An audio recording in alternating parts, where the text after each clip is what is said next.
Everyone, मैं Aarti from the right admission Chandigarh. आज हमारे साथ है विशाल सर। तो आज हम डिस्कस करेंगे पंजाब एमबीबीएस काउंसलिंग के स्ट्रक्चर के बारे में, जिसमें हम कॉलेजेस को लेकर, फीसिस को लेकर और कट ऑफ को लेकर डिस्कस करेंगे। तो आप ये वीडियो एंड तक जरूर देखिएगा। तो विशाल सर, आज हम बात करते हैं काउंसलिंग के बारे में। सबसे पहले कि पंजाब की काउंसलिंग कंडक्ट करता कौन है? देखिए, पंजाब की जो एमबीबीएस की काउंसलिंग या बीडीएस की काउंसलिंग की अथॉरिटी है वो Baba Farid university of health science के पास है और ये फरीदकोट के अंदर लोकेटेड है। इसी यूनिवर्सिटी के अंदर ही आपका एक पंजाब का गवर्नमेंट कॉलेज भी है जो कि फरीदकोट के अंदर आता है। तो सारी की सारी जो भाग दौड़ है वहाँ की काउंसलिंग की वो है BFUHS के पास। वो कौन सी वेबसाइट है उसका लिंक भी आपको वीडियो के एंड में मिल जाएगा। तो इसमें आप मुझे ये बताइए सर कि पंजाब जो स्टेट है वो क्लोज स्टेट है या ओपन स्टेट है? देखिए, पंजाब एक क्लोज्ड स्टेट है।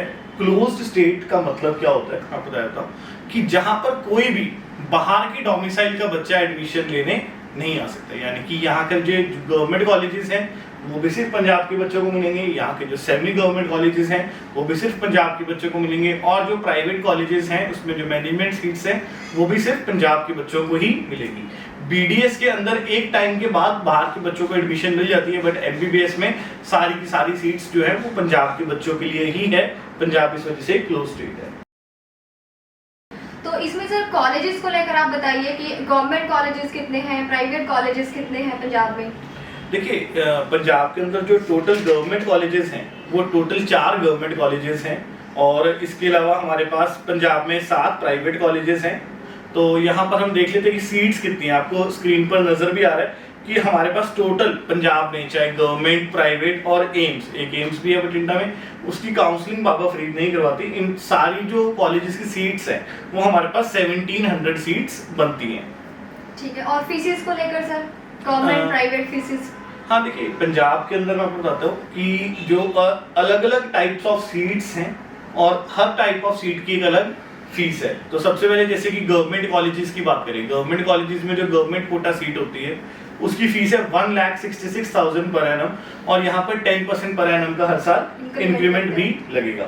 फिर उसके बाद प्राइवेट कॉलेजेस में 2 तरह की सीट्स आती हैं। एक तो प्राइवेट कॉलेजेस के अंदर होती है गवर्नमेंट कोटा सीट, जो कि आप कह लीजिए कि सेमी गवर्नमेंट के नाम से लोग जानते हैं। इसकी जो फीस है वो 3,86,500 पर एनम है। इसमें भी हर साल 10% का इंक्रीमेंट लगता है, और जब खर्चे ऐड ऑन कर देते हैं इसके अंदर, जैसे कि हॉस्टल के, मेस के और भी कई तरह के चार्जेस होते हैं, वो सब जब ऐड ऑन हो जाएंगे तो यहाँ पर जो टोटल बजट होगा आपका पूरी एमबीबीएस का सेमी गवर्नमेंट के अंदर, वो लगभग आपका 35 लाख के आसपास पड़ जाएगा आपको। फिर मैनेजमेंट सीट है प्राइवेट कॉलेजेस में, यानी कि जो आपको एक्चुअल फीस पे पड़ती है वो है 9,92,000 पर एनम, और 10% पर एनम का यहाँ पर इंक्रीमेंट भी लगता है। इन सारे कॉलेजेस के अलावा CMC जो कि लुधियाना में है, उसकी फीस अलग है। यानी कि उसमें कोई कैटेगराइज नहीं किया हुआ कि ये स्टेट कोटा सीट है या ये मैनेजमेंट सीट है। वहां पर सिंपली सारी एक ही सीट है, और वो है 6,60,000 पर एनम की। सेम फीस है ये? हाँ, वो सेम फीस है। यानी कि वहां पर कोई ऐसी कैटेगरी नहीं है, आप माइनॉरिटी को बिलोंग करते हैं, नॉन माइनॉरिटी को बिलोंग करते हैं, ठीक है, या आप कैसे एडमिशन ले रहे हैं, वहां पर जो फीस है वो 6,60,000 पर एनम ही रहेगी। और NRI की जो फीस है वो है 1,10,000 USD। ये पूरे कोर्स की है आपकी। ठीक है। और सर बॉन्ड, इसमें बॉन्ड भी एप्लीकेबल होता है? देखिए, पंजाब में किसी भी तरह का कोई बॉन्ड नहीं है। आप पंजाब से जब पढ़ाई कर रहे हैं, चाहे किसी भी कॉलेज से कर रहे हैं, तो आपको किसी भी तरह से बाध्य नहीं रखा जाता कि आप को इतने साल सर्विस देनी पड़ेगी या आपको ये पेनल्टी लगेगी अगर आप कुछ ऐसा करते हैं। कोई सी भी तरह का बॉन्ड नहीं है। आप यहाँ पर एडमिशन लीजिए, अपने कोर्स को पूरा कीजिए, उसके बाद आप चाहे तो जॉब करें या PG करें, वो सब आपकी अपनी पावर है, आपके अपने डिसीजन पे है। ठीक है। और सिक्योरिटी का मैं इसमें आपको बता देती हूँ। सिक्योरिटी डिपॉजिट जो रहेगी वो आपकी राउंड 2 में रहेगी। राउंड 1 में कोई सिक्योरिटी डिपॉजिट नहीं है। अगर आप गवर्नमेंट के लिए जाते हो, गवर्नमेंट के लिए ट्राई करते हो, तो 10,000 आपकी सिक्योरिटी फीस रहेगी। अगर आप प्राइवेट के लिए या सेमी गवर्नमेंट के लिए करते हो, उसमें 1 लाख आपकी सिक्योरिटी डिपॉजिट रहेगी। ये फॉरफिट भी होती है। फॉरफिट का केस तब आता है जब आपको राउंड 2 में कॉलेज अलॉट हो जाता है और आप उसे नहीं लेते हो, रिपोर्ट नहीं करते हो, तो आपकी सिक्योरिटी मनी फॉरफिट हो जाएगी प्रॉपर। तो और क्या क्वेश्चंस आपके पास हैं यहाँ पर? सर, मैं डोमिसाइल के बारे में आपसे जानना चाहती हूँ कि डोमिसाइल को लेकर क्या क्राइटेरियाज रहते हैं? देखिए ये डोमिसाइल जो है एक बहुत ही ज़्यादा डिस्कस्ड किया गया टॉपिक है और जनरली हर पेरेंट्स का डाउट भी रहता है। पंजाब एक सस्ती स्टेट है और बहुत अच्छे ऑप्शंस भी देती है, तो लोगों का इच्छा होती है कि किसी ना किसी ढंग से यहाँ पर डोमिसाइल लेकर पढ़ाई करी जा सके, तो अच्छा लगता है उन्हें।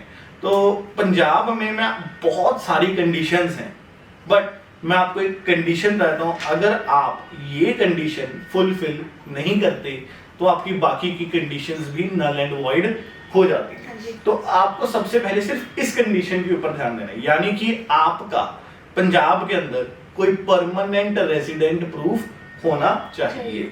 आपके पास पंजाब में कोई एक परमानेंट रेजिडेंसी प्रूफ होना चाहिए और वो प्रूफ 5 साल पुराना होना चाहिए। अब आपको कई बार ऐसा होता है कि पता चलता है कि ये व्यक्ति पंजाब में रह रहे हैं बट अभी इनको साल ही हुआ है पंजाब में रहते हो या 2 साल ही हुए हैं, तो उस केस में उनका वो रेजिडेंसी प्रूफ भी काम नहीं आएगा। तो आपके पास मिनिमम 5 साल का रेजिडेंसी प्रूफ होना चाहिए। और सबसे इंपॉर्टेंट चीज, कई लोगों के पास मल्टीपल जगहों के रेजिडेंस प्रूफ होते हैं, ठीक है, तो आपको नीट के फॉर्म के अंदर भी पंजाब का परमानेंट एड्रेस भरना है। तो आप बहुत ध्यान रखना है इस चीज को कि क्या आपने अपने नीट के फॉर्म में पंजाब का एड्रेस भरा है या नहीं भरा। अगर आपके पास पंजाब का एड्रेस भरा है तो आप डोमिसाइल क्लेम कर सकते हैं।